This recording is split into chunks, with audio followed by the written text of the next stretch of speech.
সালমান ভাই, আমরা ওইদিকে না যা, এখানে একটু দূর থেকে পীরবন্তীদের পুরো ঘটনাটা বলে তারপর আমরা জঙ্গলের দিকে যাবো। চলে আসে ভাই, আবার বেরোয়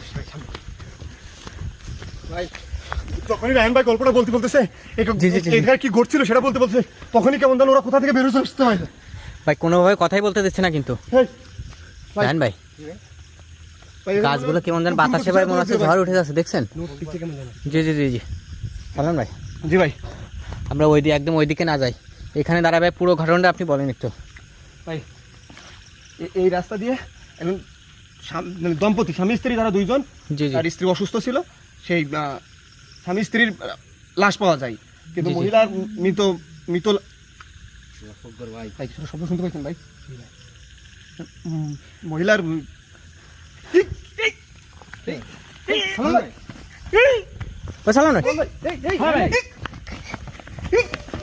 ভাই কিছু তো শোনাতে পারো ভাই, আল্লাহ ভাই কিছু শোনাতে ভাই রায়হান ভাই, ভাই বুঝতেছে না কি ঘটতেছে। যখনই বলতে গেছো যে জি জি জি জি ঘটনাটা, তখন নাকি অদৃশ্য ভাই কিসে নাকি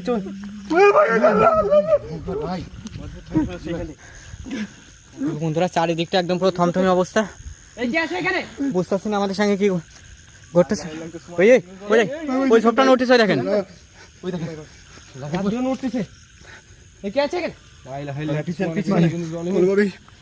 এই ঘটনাটা বলতে নিষেধ করতে না না না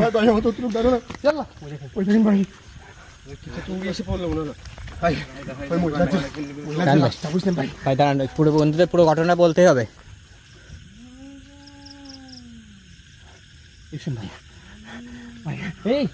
ভাই কেমন যেন বলতে চলে যায়, এরকম একটা কথা শোনা যাচ্ছে। সাউন্ডটা কিন্তু অদ্ভুত কিন্তু ভাই। ওই দুইটা আবার আসছে সেইদিকে ভাই, যেটা বলতেছিলাম ভাই, ওই দেখেন যে ঘটনা বলতেছিলাম এখানে নাকি ওই স্ত্রীটার আর কি জি মৃত দেহ পাওয়া যায়, অর্ধেক মানে হ্যাঁ অর্ধেক মানে শরীরের অর্ধেক নাকি কোনো জীব জানোয়ারে খেয়ে ফেলছে, আর বাকি অর্ধেক ওইখানে পড়ে আছে। এবং ওই পুরুষটা আর যার যে স্বামী আর কি, তার লাশটা একদম ওর উপরে আর কি একটা নিম গাছ ছিল, নিম গাছে ঝুলন্ত অবস্থায় পাওয়া যায়। কিভাবে যে তারা দুইজনে ওইভাবে অদ্ভুত কারণে মারা গেছে আসলে কেউ জানে না। তারপর থেকে এই জায়গাটা এতটা ভুতুরে পরিবেশ যে কোনোভাবেই রাতের বেলা এখানে মানুষজন প্রবেশ করতে পারে না, এই জঙ্গলটা সামনে দিয়ে যেতে পারে না। এ ভাই